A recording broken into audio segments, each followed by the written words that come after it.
I'm Rod Duff, your host. And I'm producer Barbie. And together, we bring you our podcast, Insights and Straight Talk. And with that, producer Barbie and I are out. What do you guys think? That's the newest version. Maybe a little bit rough when it's doing the editing and some of that, but I think that's definitely a great intro video.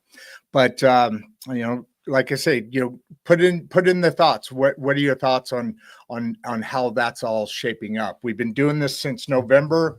We've got a little over 7,000 subscribers now, and we're doing some very exciting stuff. And it's exciting for me because each time, like we're talking to, I'm gonna say, Pete, I'm gonna steal your line. We're talking to Pete more or less. Just Pete Mohr. He caught me off guard with that one back in the green room. We were chit-chatting about different things, and but at the end of the day, he's a financial advisor. He's a person that really digs in to your needs financially, whatever they're going to go, however they're going to go. I opened up. I told him, this is what I'm doing. And so he's got some great information, some awesome information. We're talking to business owners and executives and people in the decision-making processes that they got to manage their, everybody has 401ks now and all of that. But before I bore you guys to death with everything going on, I don't want to lose you. So I'm going to bring on and introduce to you guys Mr. Pete Mohr. How you doing, brother? Hey, thanks so much for having me, Rod. I'm excited to be here, excited to be with the team here on YouTube. And I do want to correct you with one little thing on the intro. I am not a certified planner. I am basically a business coach. So although... sorry, I didn't know it. Sometimes I slip. Yeah, it's all good. Anyway, you're a business coach. Yeah, right? I don't want people thinking that I can help them with their finances and all that kind of stuff. That's not my specialty, although we dig into that a lot as a business coach. Yeah, that's what I assumed. You can tell how well I plan my finances and work on them. Not so much. I got to do more. So it's a big piece of the puzzle, Rod. It is. It's a really important piece because I got to keep the lights on. I don't know how old you are, but I'm in early 60s. And I've had some health things. I had a motorcycle accident, broke every bone in this side of the body, and a stroke and a mental thing. And we won't get into that. But your background and how you got started here and all those things, because you do a podcast that sends the word out to people about what you're doing. And when we started going back and forth, I thought, okay, this is fascinating. Yeah. So let's take a look at it. Pete, why don't you start at the beginning? Yeah. And kind of run through, and we'll go back and forth. 30,000 footer in 30 seconds. So basically, lifelong entrepreneur, 30 years in business now. We've had bathroom renovation companies. We've 10x'd cleaning franchises. We bought and sold those. What's 10x'd? What does that mean? Went from 30 clients 10 times. So went from 30 clients to 300 clients and then sold it. I've been a business broker helping people buy and sell businesses. The last 15 years, as of next week, I've been a shoe store owner for 15 years. So we own a couple of shoe stores. We still own a couple of shoe stores, but I spend most of my time these days as a business coach, and I'm a certified exit planner. So I help people get ready for transitioning their business. A lot of the work that I do is family business, from parents to kids. And the other thing is, one of the other things I do is actually help them get ready to prepare their business for sale. And that's part of the certified exit. I'm also a Kolbe coach. So I don't know. Have you ever taken your Kolbe? Have I ever what? Have you ever taken your Kolbe assessment, Rod? I have not, but I was going to ask you about that because my instant thought it is based after Kobe Bryant. No, But it's I not. got to imagine that's not true. No, it's not. It's not if you can hit the 3-pointers. Right. Although an interesting piece of the puzzle is that I grew up next to the founder of basketball, Dr. James Naismith, was a Canadian, and Yeah. his farm was next to ours where he grew up. So that's a little Are aside. you serious? Yeah, yeah. So there was like our old farmhouse got moved across our farm field and onto his, and it became the James Naismith Memorial Museum for many years. So, just a Wow. little Yeah, that's a tidbit for huge anybody story. who loves basketball. Yeah, that's awesome. I'm going to check that out. That's kind of neat that you grew up. I mean, did you notice anything about it, or did it connect in your world as you were growing up, or was it like, hey, cool? Because that's a legend. I mean, he built an entire thing just for school kids to shoot, keep them busy during recess, and it started with a basket, right? I think. Yeah. So they had to pull it back out every time. Yeah, but, cut the basket open. I mean, he invented it while he was a professor in the States, but he grew up on the farm next to us in Almont, Ontario. So, That's oddly. Oh, you're in Canada too? I am. Yeah.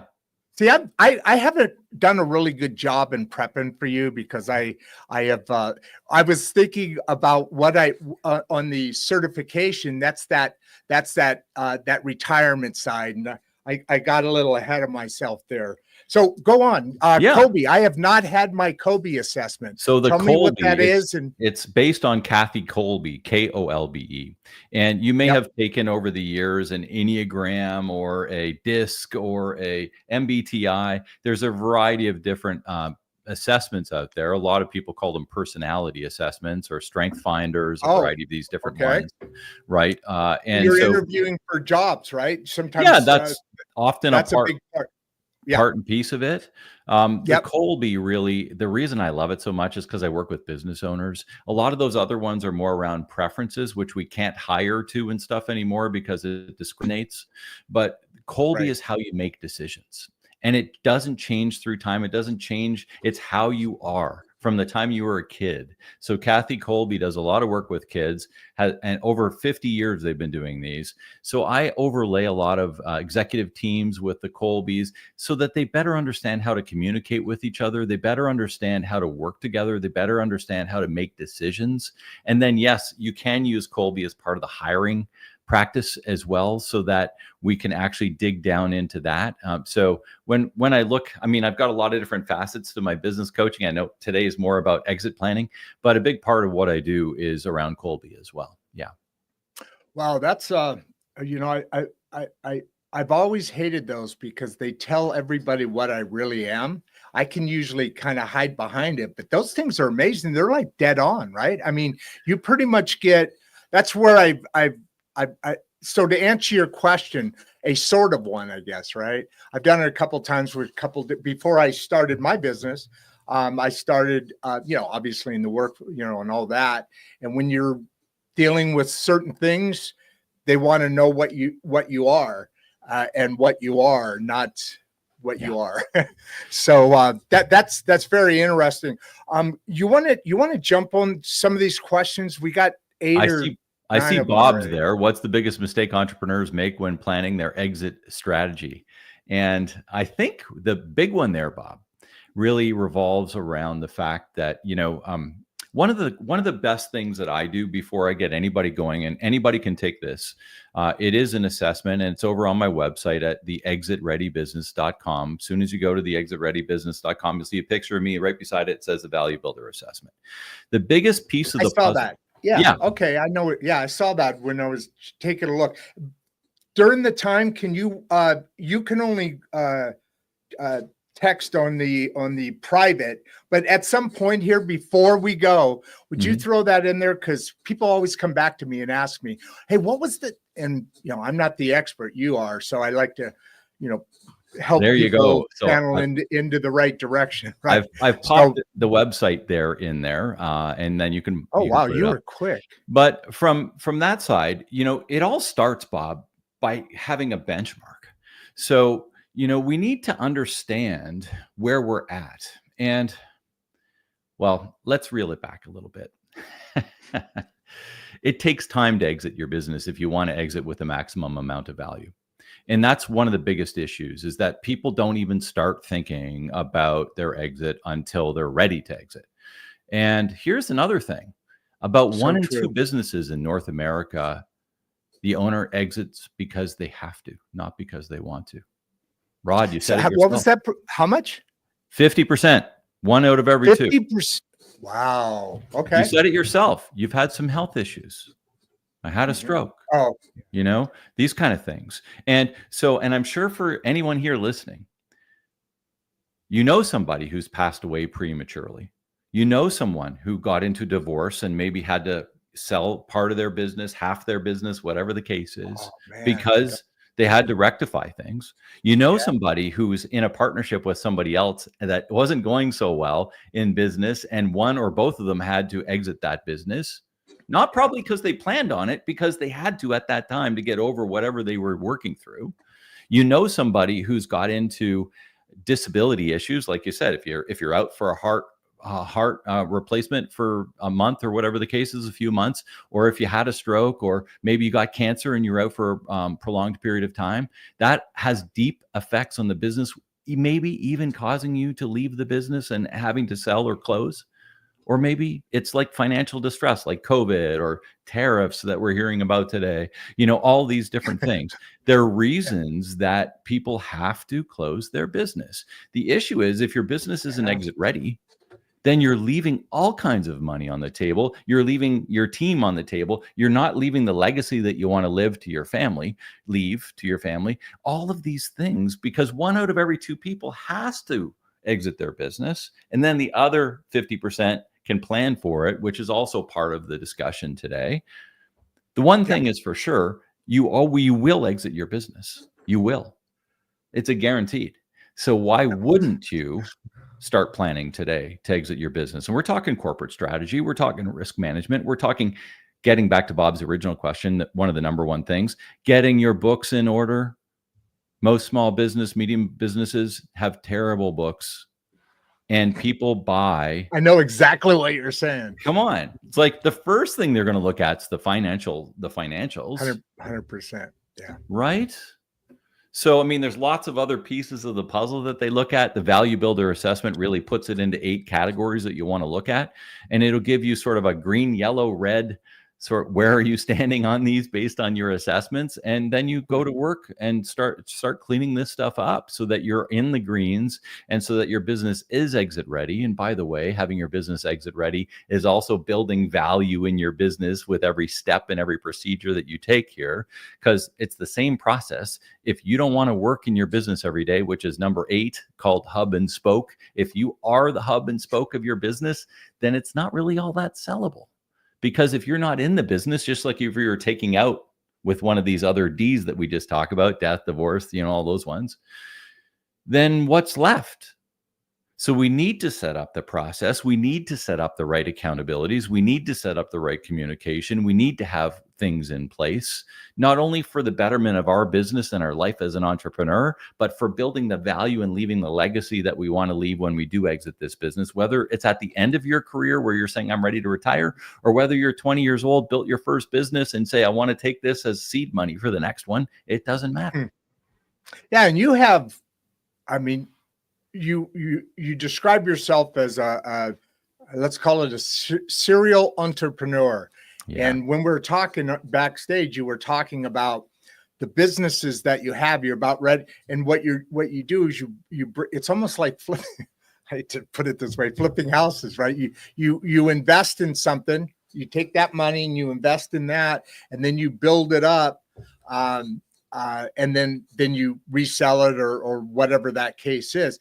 When you're planning for your exit, is there, this is probably a real question, but I'm going to ask it anyway.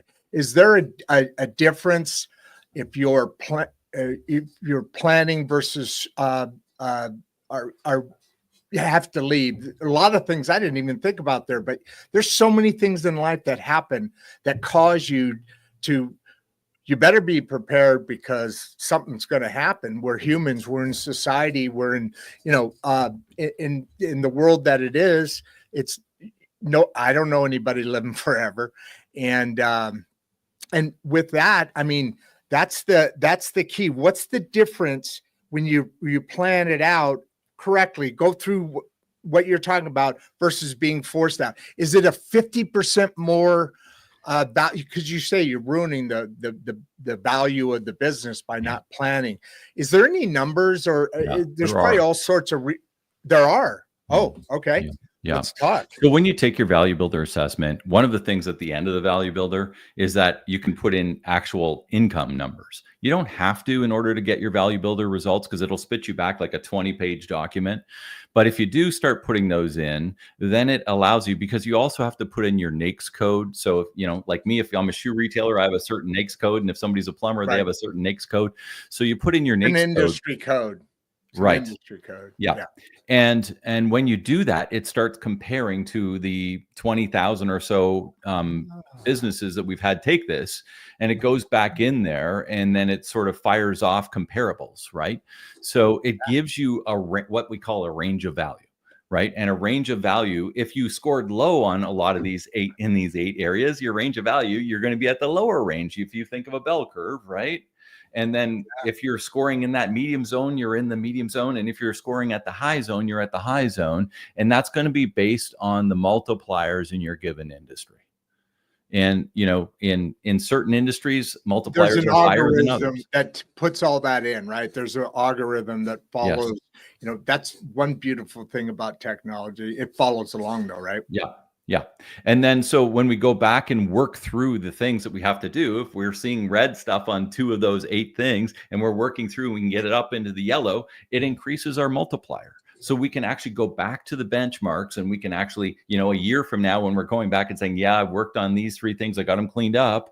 As I look to exit in 3 years, I've built a plan now. 3 years from now, I want to be exited. So in the next 1.5 years, I'm going to do all the work. And then the last 1.5 years, I'm going to start to, you know, put it together to list this thing, or to reach out to competitors, or to transfer it to my family, or to look for, you know, any of the different, or maybe it's an employee stock takeover, you know, all the different ways of exiting the business. That's part of the decisions when we roll through this sort of stuff too, and having these conversations with, what do you want out of this? Who do you want involved? And how much do we want to get? Because one thing's for sure, Rod, your buddy on the golf course, or I'm going skiing later this afternoon, hopefully get in one last ski here for the year, as we've had more snow than normal here where we are, and everything's green around me, but the ski hill is probably good for one more go. You know, if I'm sitting there on the chairlift with my buddy, and my buddy says, I sold my business for $1 million, you should be able to get $1 million for yours. That's not good enough. Because if I'm counting on that $1 million, putting the financial hat back on, if I'm counting on that $1 million for my retirement, and it's only going to get me 300,000, because I never really did the research to figure out what it actually truly is worth, because most business owners think their business is worth a lot more than it actually is.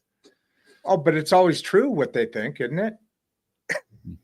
Until you get that check and you're like, what am I going to do with this? This isn't enough. That's a hard lesson to learn at the end of the road. You know, that makes a huge sense what you're talking about.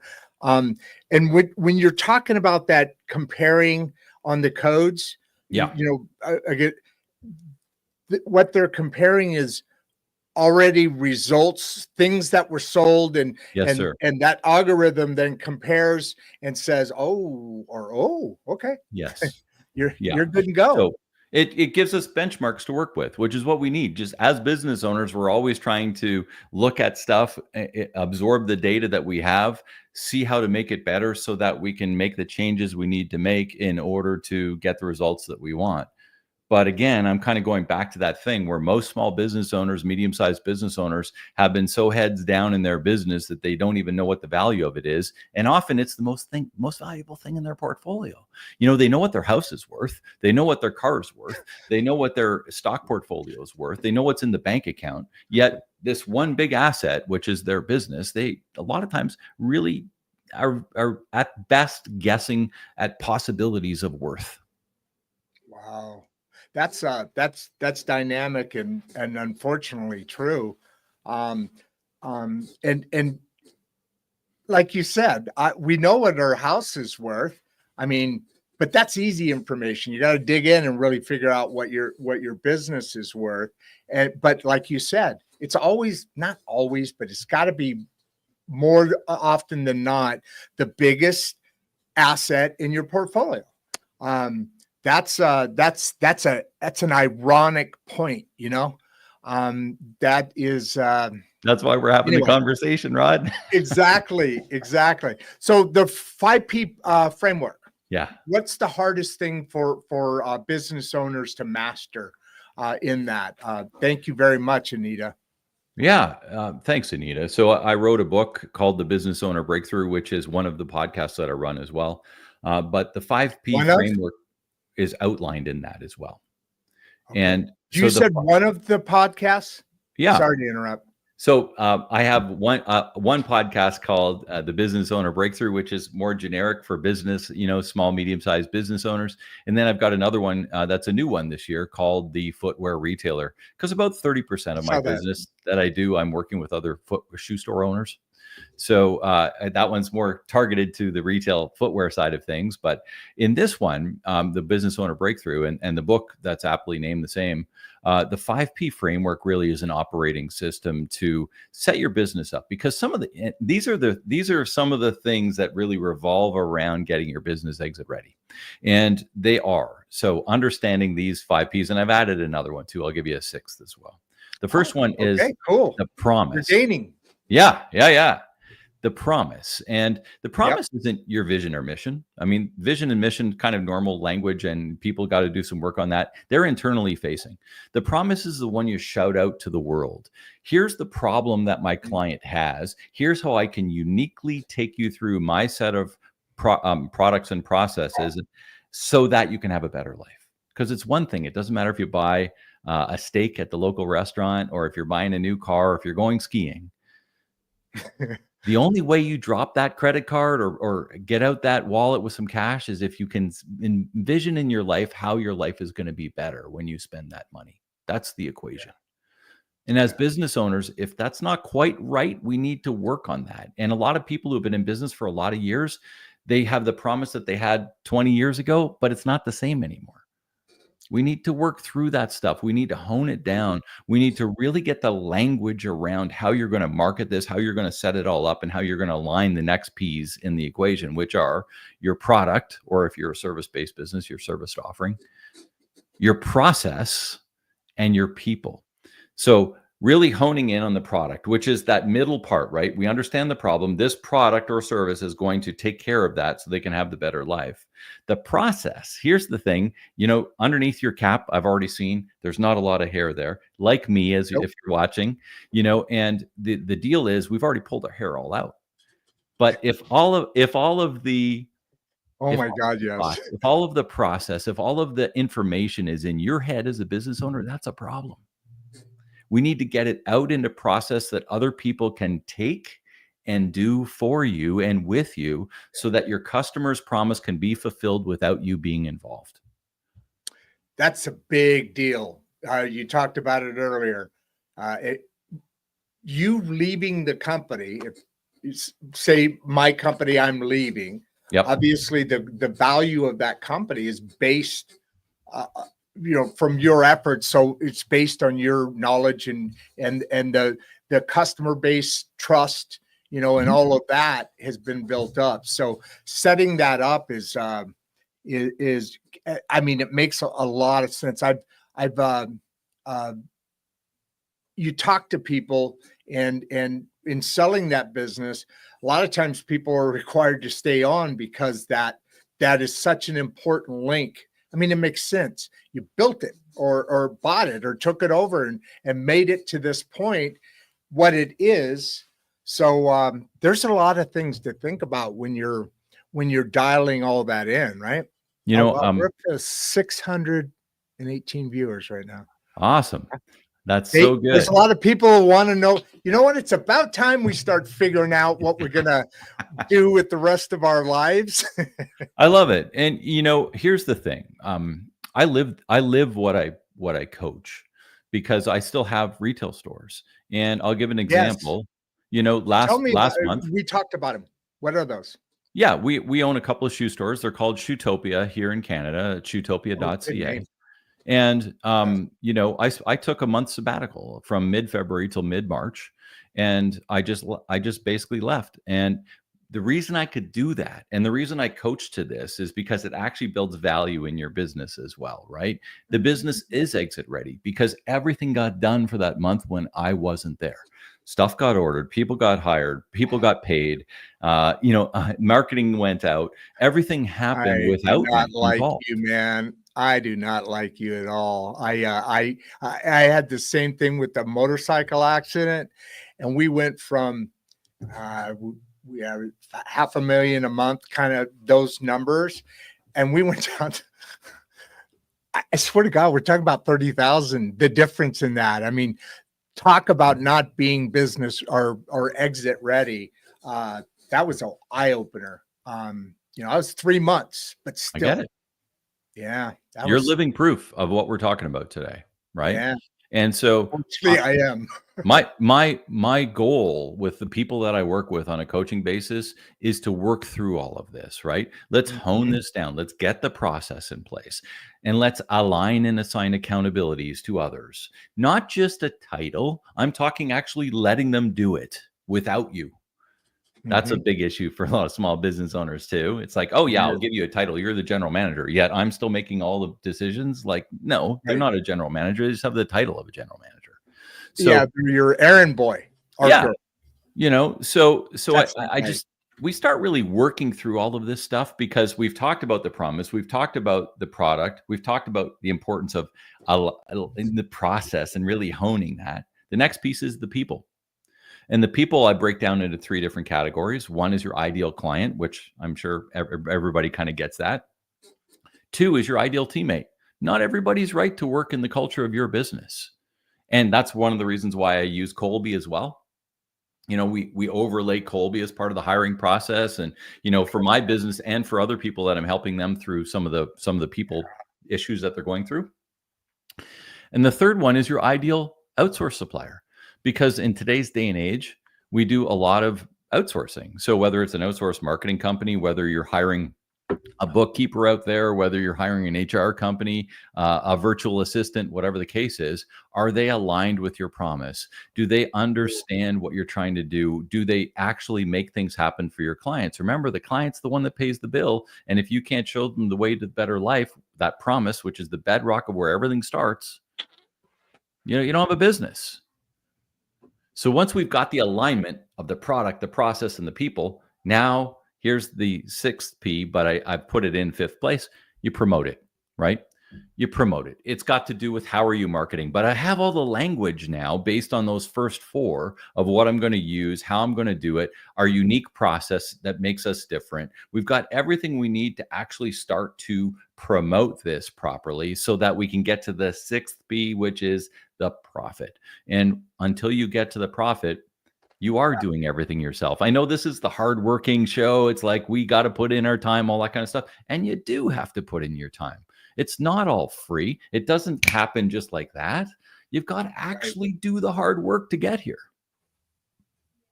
That's well, we opened up our conversation back there, and I said, by the time our hour is done, we're about halfway through. So I'm halfway to knowing what I need to do.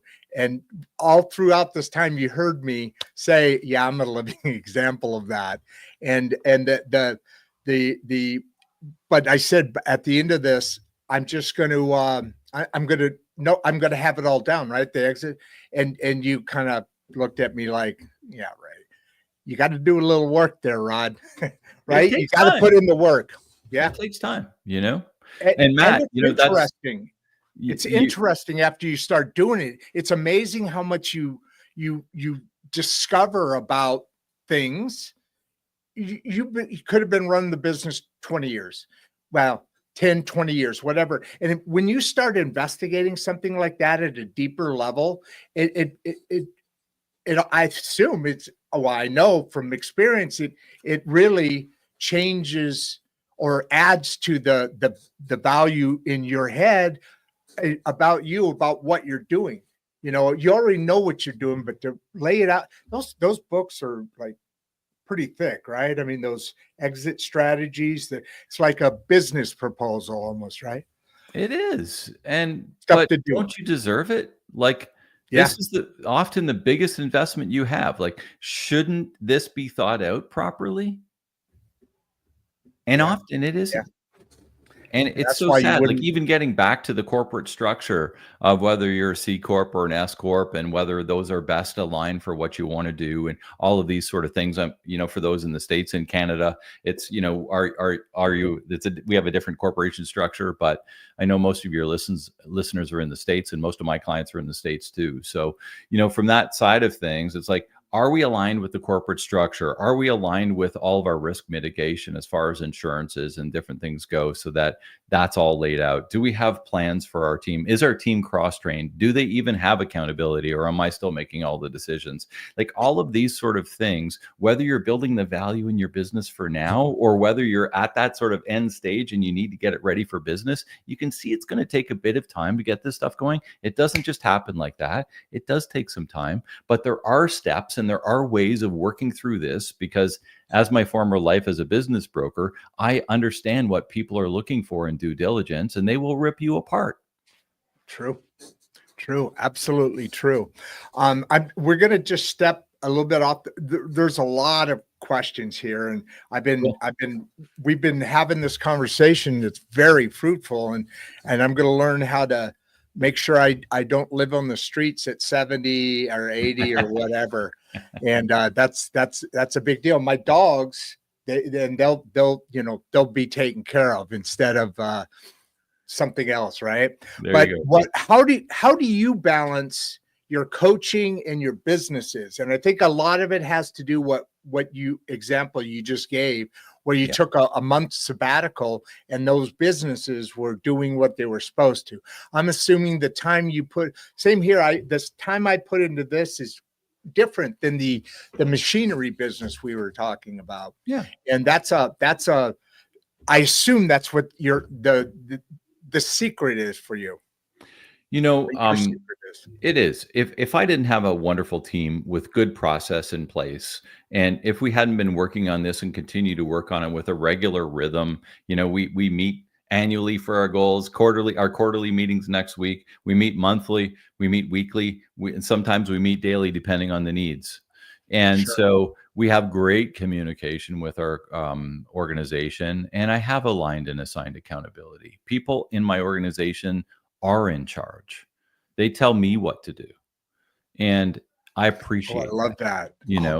They tell me what to do. And they're like, hey, listen, Pete, I need you to get in front of the camera and tell people about these last 3 pieces of shoes, these last 3 different shoes that we got in, because I don't want to do it. And it's like, okay, no problem. You tell me what shoes you want me to hold up and I'll do it, because I'm okay in front of the camera. I'm good with that. That's one of my super strengths. And it's not maybe her super strength. So if I can help out with my super strengths in my business, that gives me energy and excitement, but it also lets them really own the area that they're really good at and I don't want any part of. And that's part of Kolbe too. And that's part of understanding your team and getting the culture right and really making sure that people are cross-trained, people are ready to go, people can make decisions, they're empowered. And so all of these different things allow me the opportunity to be here at, as we have this conversation at 12 Eastern time and not in my store selling shoes. Or the other stores, like, I'm here and I'm going to go skiing this afternoon. So, I mean, all of these sort of things, it's keep rubbing that in, don't you? You just keep rubbing that in. But I worked this morning, I've put in my time. I get up early. I work 6 to 12 and I'm going to take some time off this afternoon. So, and that's one of the nice things about being a business owner is I can maneuver my schedule the way I want to in order to get what I need to get done for work and in order to get, enjoy some personal stuff too. And isn't that one of the things that you want to be in business for? And one of the things I see with a lot of small businesses is like, I'm working 70, 80 hours a week and I don't get time to do that. And I find that sad. It's like, you should be able to set your business up in the ways that we're talking about in order to give you, in order to let you be free sometime as well. You've earned it. You've put in your time. Now you just need to know how. And that's what we're trying to kind of go through with the 5 Ps and talk about exit strategy and understand some of the steps it takes and how long it takes in order to get some stuff going, because it does take time. And another thing is that it's lonely being an entrepreneur. And if you don't have anybody to talk to and you don't have anybody to help you through these sort of things, it's tough. Yeah. And having an opportunity like these shows to kind of go and listen and understand and try to capture some of the stuff here on how you can grow as an entrepreneur and as a lifestyle person, it's like, wow, I've got some work to do. And having some work to do is a good thing. It doesn't mean you're doing bad. It just means there's some opportunity for you to improve. And that's wonderful. Yeah. If you're not needing the opportunity to improve at something, it means you're not growing. You can sit there and do the same thing over and over and over again and never have a problem. But you're like a hamster on the wheel, right? You're just staying in the same spot, moving along. You have to have failure. You have to have challenge, because that's what builds you, right? I want to thank you for sharing real world strategies. Nice. This is gold for business owners. Clayton, I think you just became both of our best friends. All right. Let's keep going. Let me grab a couple of questions here because I've still got I've still got like 15 or so that I haven't. Yeah. They're flying in. I turned the speed down on the questions, but anyway, so let's use this as part of our knowledge base here. The Kolbe assessment sounds intriguing. Cool. And it is. Yeah. Okay. Is that it? This is what you would get if you took your Kolbe assessment. Okay. And I've got a website too that you can go to. It's called the Kolbe Coach, and happy to work with anybody on this. But basically, it gives you a 20-page report as well. But it's all around these 4 nodes, and I know it's hard to see. What are the nodes? Yeah. Physical nodes. Okay. Yeah. So tell me what a node is. Yeah. So these 4 areas. Okay. So the first area is this red one, and it's called Fact Finder. So with Kolbe, there's 4. There's Fact Finder, Follow Through, Quick Start, and Implementer.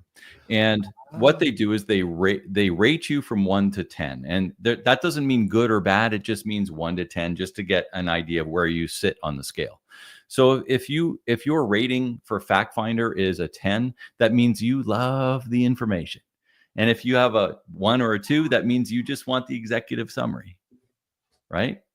And so if we think about what's that? That's me. You're the executive summary guy? I like that over summary. And it's like this. I like to flow with it and get that information, but I don't need to dig. Earlier you were describing the key person and they tell you what to do, and now they're getting buy-in on it, right? Obviously. Yep. But when you said that, you referred to the camera.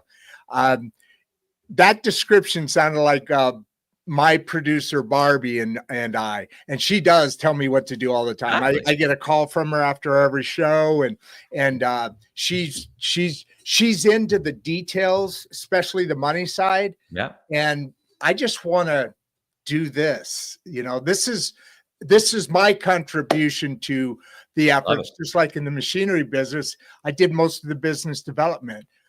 Other people handle those things because my mind isn't built that way, Yeah. Like what you were talking about. When you do the Kolbe, the nice thing about it is we can start aligning these to different positions on our accountability chart, right?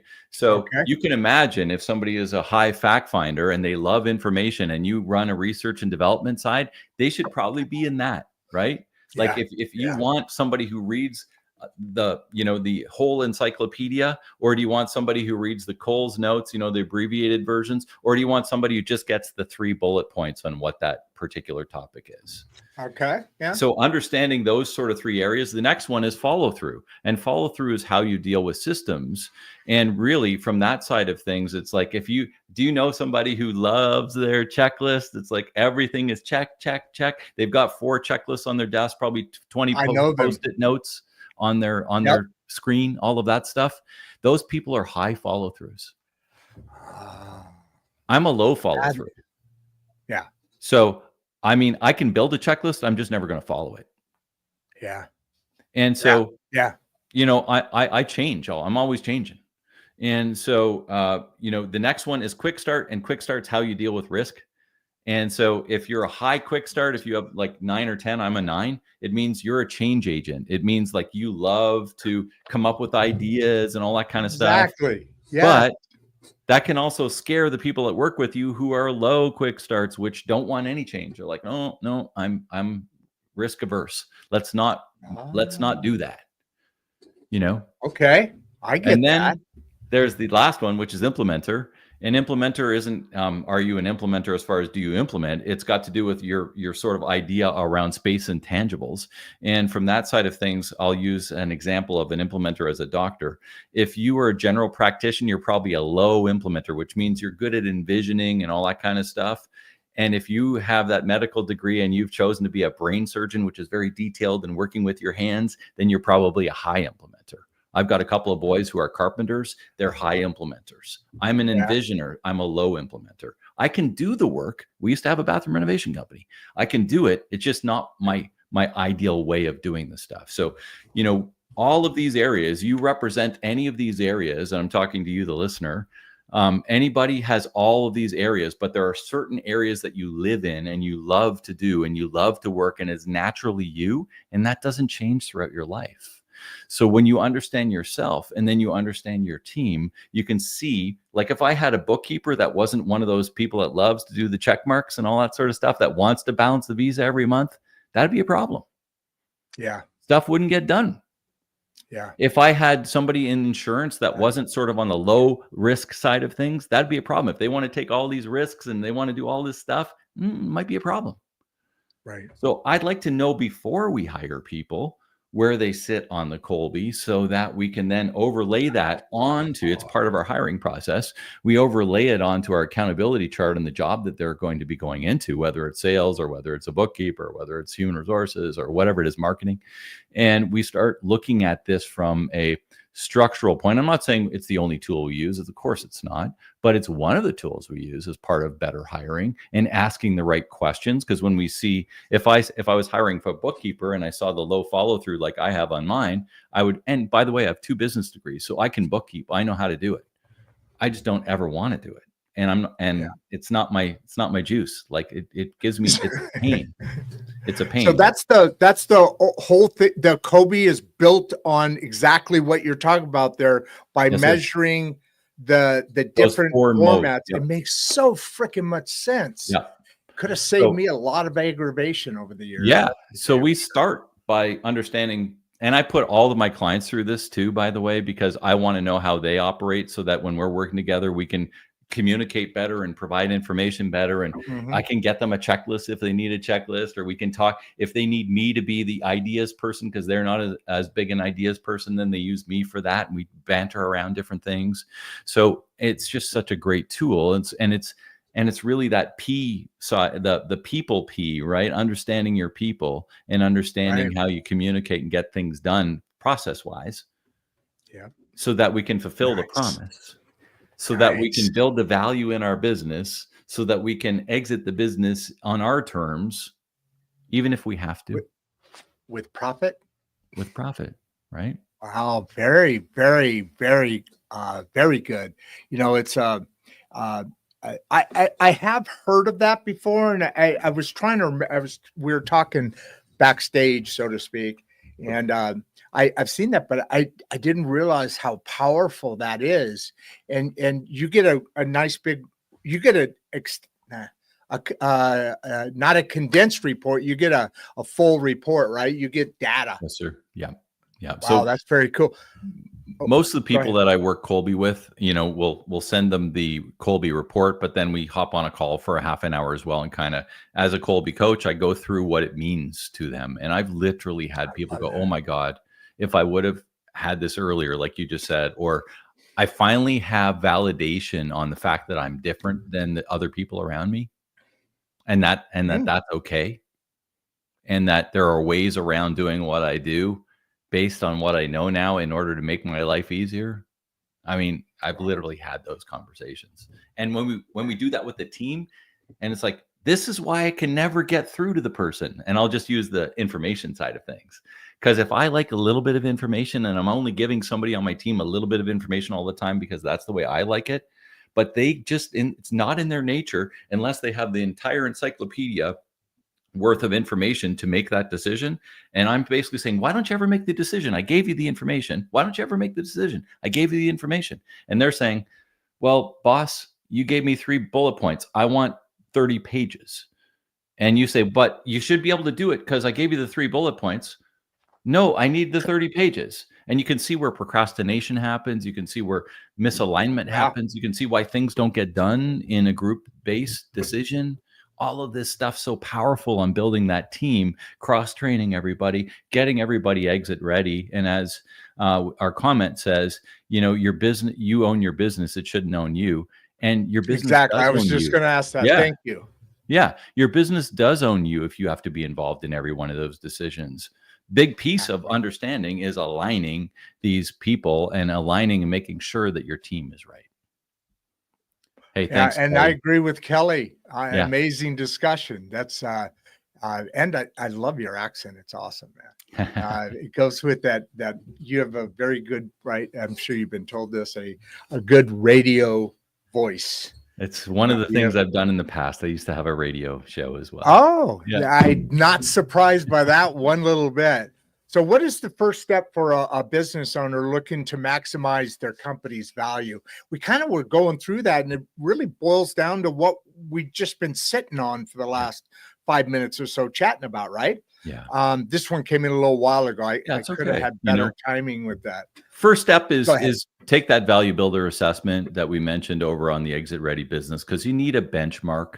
And once you have that, then it gives you all sorts of ideas on how you want to improve the things that you're maybe not doing as well as you should, so that you can actually understand where you're missing value in your business. And now I'm going to go to work and build that over the next 1, 2, 3 years, whatever the case is, so that we're always looking to improve the value, not only the profitability of the business, the overall value of the business, because they link together in a variety of different ways, right? We talked about the fact that a lot of small business owners don't have their books in order the way they need to be in order.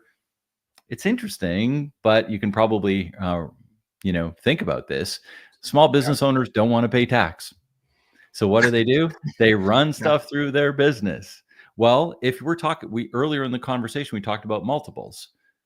If your profitability says $1,000 at the end of the year and you have 10 times multiple, that means that your business is worth 10,000. That's a good multiple, but it's not a good number at the end of the day. We need to have clear information on our financials. We need to be able to explain everything. And if you're one of those business owners that says, I just leave that up to my accountant, that's not good enough. You got to start taking some learnings. You got to start understanding your profit and loss.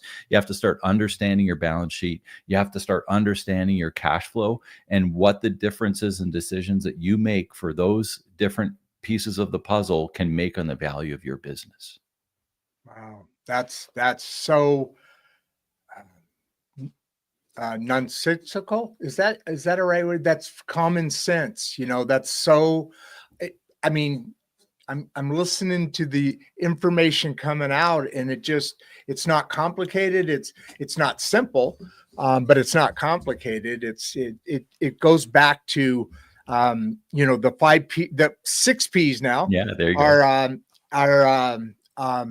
That's a framework for just being a good steward of your business and your life. I mean, that's not complicated.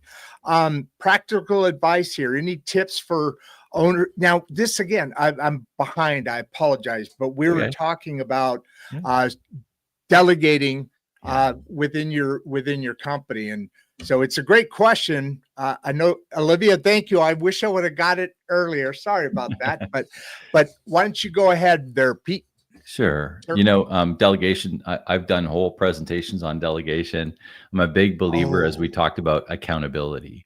So from that side of things, on the accountability, one of the easiest quick things that I can tell anybody here listening in literally the next 30 seconds is this. If you have somebody coming, knocking on your door, asking you a question that you know they already know the answer to, it means you haven't delegated. And you probably have somebody, they've been there 7, 8 years, and they're still asking you this question. And every time they come in, they're like, and you're thinking to yourself, oh my God, they know the answer to this. Why are they coming? Well, it's not their fault. It's your fault. You haven't actually released accountability to them. And here's how to do it. You say these words. What would you do if I wasn't here? What would you do if I wasn't? Don't give them the answer. Don't give them the answer. Don't say it's okay. No, just say, what would you do if I wasn't here? And then wait in uncomfortable silence until they answer. And they will answer and they will say, oh, I would do this, this, and this. And 95% of the time, they've got it already right. And so you give them the authority right there and you say, exactly, now go do it. And they won't come to you anymore with that question because you've just handed over the authority for them to do it when you're not around, even though you were there at that particular time. Right. And that takes care of it. It does. Yeah, no, that makes perfect sense. When you first said, ask this one question, what would you do if I wasn't here? I was like, oh, that's a powerful statement, because now when you sit in uncomfortable silence, they're the one that starts getting uncomfortable and really have to acknowledge that. And then to come back off of that and say, do it. That's the thing, that's another empowering moment, right? I think just follow that up, Rod. Yeah. The 5% of the time where they don't have the right answer, that's a coaching moment. Yeah. Oh, yeah. Yeah. That's a coaching moment. So now you're saying, you know what? If I was doing this, I love this, this, and this, I'd probably tweak this one thing. Go do it. Yeah. Oh man, that's beautiful, because there's nothing but upside there. Nothing but upside. And this gentleman, Bob here, I think he stole because I was saying the same thing. This is not complex. No. This is not simple necessarily. It might, some people it probably is for you. You've been living it for whatever age you are. So 30 years. Yeah, I'm mid 50s. Yeah. You're just barely hitting your prime, man. So there's a lot more coming out, I bet, pretty soon. This is your website. And since I put that up, you remember, like halfway through, right? 2, 3, 4, 5, 6, 7, 8 or 9 more right now. So the ability that you have to take a complex discussion, to take a complex subject and make it make sense. Like I always say, if I can understand something, I'm the catch-all. If I understand it, I guarantee you everybody out there is going to understand it. That's why I ask questions, and it's helped me. And I assume you're the same way. You're curious about things. So how does this work? Let's make this better. I see an opportunity here. Can I make that do this? And that's such a strong way to live your life, One of my goals with all of my team at work is that I want to free them up. So My job is not to give them more. My job is to free them up so that they can elevate, so that they can make bigger decisions, so that we can cross-train others, so that they can take the place and everybody moves up the ladder. And when that happens, you're primed for growth. You're primed for the things that you want to do. You're primed for having a smooth running business. You're primed for more value in your business. You can exit the business even if you have to, not just because you want to. When you get in your quarterly planning session, now we're actually saying, is now the right time? Because you can actually plan because you want to, not because you have to. And if you do have to, you're going to be so much more ready. You're going to be so much more prepared for this, or your team is going to be more prepared, or your loved ones are going to be more prepared. Yeah, that last one is an emotional hopeful, because that's always a dream, right? To not have a lifestyle business, have a legacy business. That's always, not always, but a lot of times that's an important motivator to listen to what you're talking about and enact these things.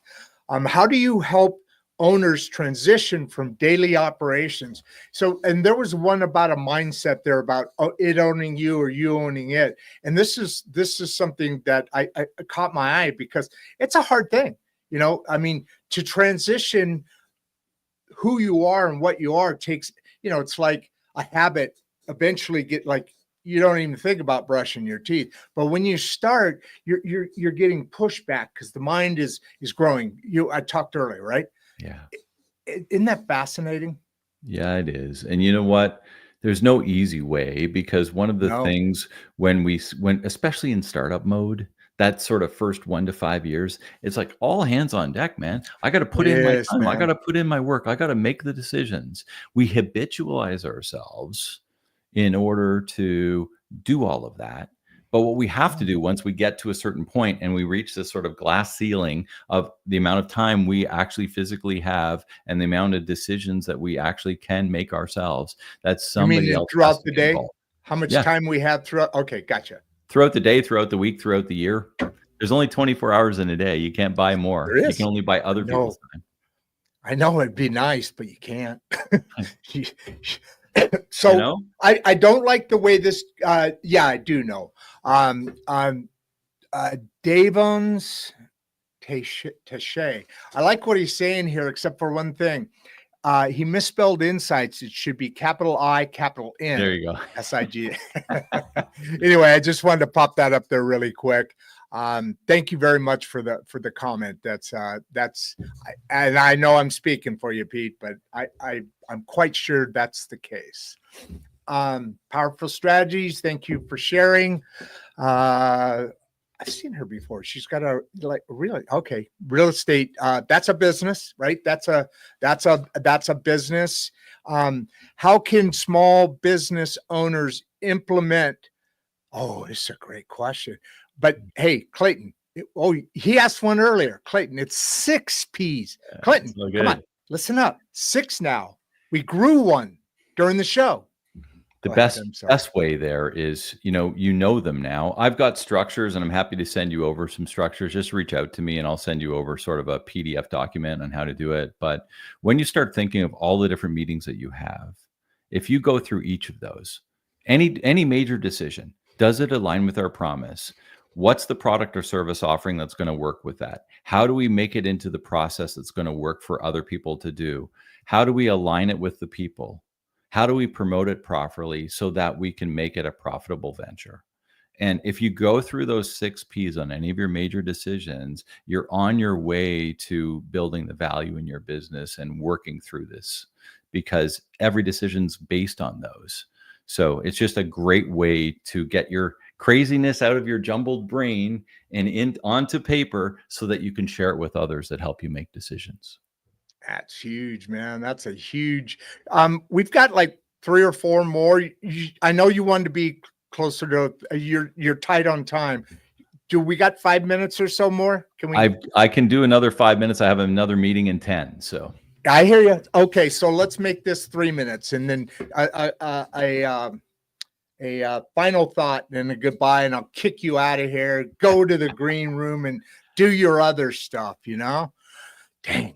Anyway, so what's the key mindset of every entrepreneur that must make a change to freedom? And that's hard because, as you were alluding to earlier, a lot of times this is kind of, it's sad, it's for you. It's hard. You've put your whole life into that. Sorry, I'm not going to talk anymore. I know I'm eating up your time. Go ahead. Different. It's different, Rod, for everybody. Some people, it's like, I missed my kid's baseball game again. Yeah. Some people, it's like, you know what? I haven't taken more than a weekend off in 5 years. Some people, it's like, I'd really love to see my sister. I live in the East Coast. She lives in the West Coast, and I can never make time to go see my sister. It usually kind of comes back to something that's personal and how your business is inflicting pain on your personal life. So you know that there's work to do in order to clean that up, in order that you can actually enjoy your life. Because one thing is for sure, you got into business for a reason, and the business was that you want to live a better life. Yeah. And you want a better life than working for someone else. That's why you got into business. And if you aren't living it, then there's work to do. And that's this mindset around, how do you see your life? And is your business actually propping up your life? Or are you sitting there as Atlas holding that big globe underneath your business all the time? They're propping up your business. And I want to see the alternate. And like I said, it takes time to shift that so that your business is actually propping up the life that you want to live. But where do you start? You start with some low-hanging fruit. And when do you start? You start today, because it's never going to change unless you actually make a plan to do that. 100%. And this is really curious. We talked earlier that a message here is going to really focus more on business owners. But Don wants to know, what about going from because that's America, right? Small business, that the going from an operator, like you said, you went in for a reason, you saw a better way to do it, or whatever it is. And how does that's a great question and very exciting. So what role does leadership congratulations, play? Don. Yeah. Sorry. What role does leadership play in transitioning from operator to an owner is Don's question. And, I've got another structure. I like to put things in structure. So the P's all lie at the bottom. It's an operating structure. On top of that's the leadership structure, and leadership structure is this, the CMA. And I really believe that in order for you to be moving into the owner's box, you need to improve your communication skills, your management skills, and your accountability skills, all of which we've talked about today. They infiltrate 100%. Every piece of your business. You need to be a master communicator, both with your team, to your suppliers, and to your clients. You need to have master management skills, and you need to have the ability and capability and actually allow other people to have accountability. One of the biggest problems for most small business owners, that they're unwilling to let accountability go. And the issue is you'll never be free if you don't. Yeah. Yeah, that makes so much sense. And you see it every day, and it's horrifically hard. Okay, I think we're going to make this. Here we go. Last question. Incredible talk. Leadership starts with humility and vision. There's Don again. Sorry, that isn't a question. That's just Don blowing smoke up your dress, right? It's all good. It's all good. And you know what? Culture starts from the top. And if your culture is, I'm going to be here every day from 6 a.m. till 6 p.m. I'm going to be here on Saturday. I'm going to be here on Sunday. I'm always available. All that sort of stuff. People will use your time, and you never will be free. And nor are you ever going to expect any of your team to enjoy their lives either, which is another issue around that. Nobody's going to stay with you. Yeah. So these sort of things, the culture is such a big piece. Leadership starts at the top. We talk, or Don said, humility and vision. And yes, you got to have a vision. You have to have the mission. You have to own your promise. You have to understand that it has to be clearly communicated throughout. It has to be laid out in a process that other people can do with you and for you. It has to be all of the things combined in order to make this thing happen and run without you as you move from from operator to owner. And, like we've talked many times here today already, it does take time. And when do you start? You start today. You start today working on that stuff. If you're fed up, if you've been working 70-hour weeks for the last 5, it's one thing to be busy in your busy time. If you're an accountant and you got to get taxes in at the end of this month, you got to put in your time. But if you're still just as busy on the day after taxes were due, that's a problem. You can't be busy all the time at that level all the time. That means structurally you're wrong. So there's a fix to that. It's not a good problem to have, right? It's a good problem to solve. Right?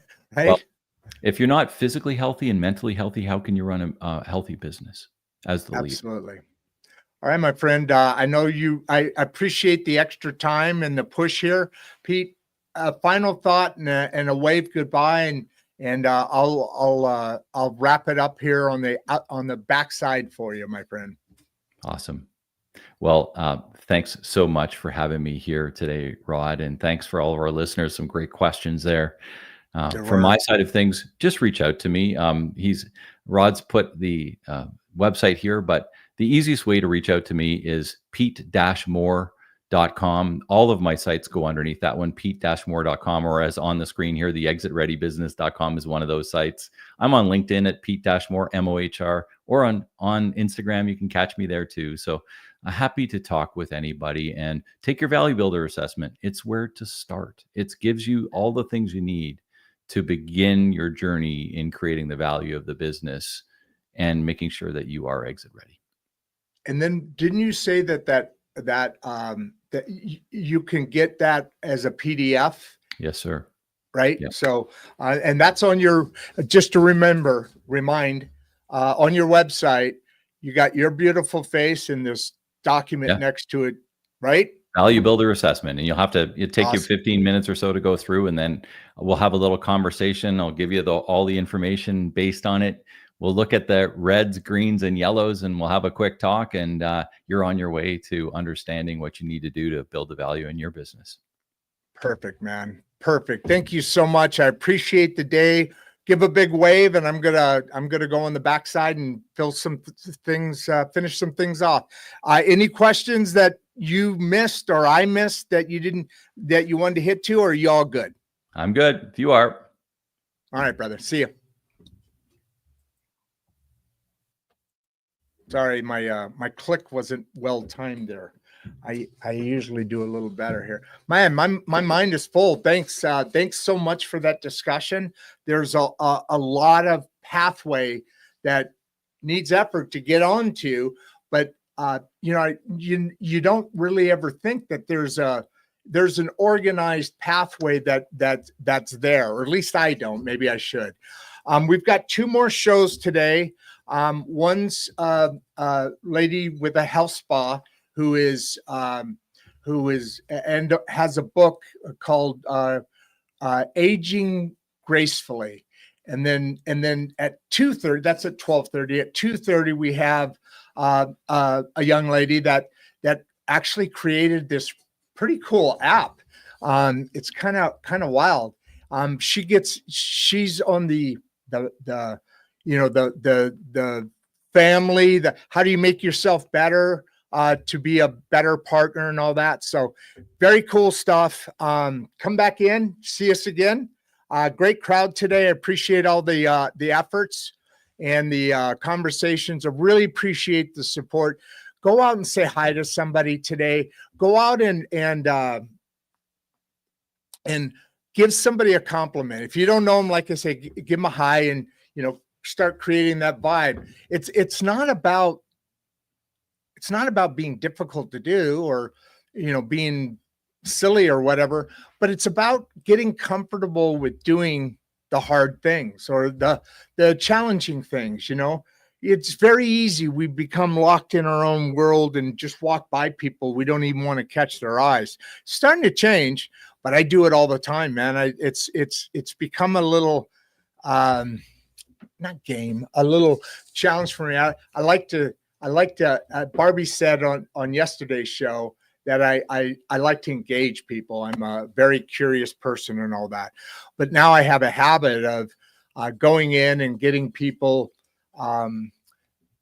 maybe just have a little bit better day from a compliment or a smile and a wave and or love your dog kind of thing, you know.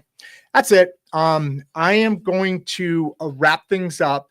And so you know what that means. I am out.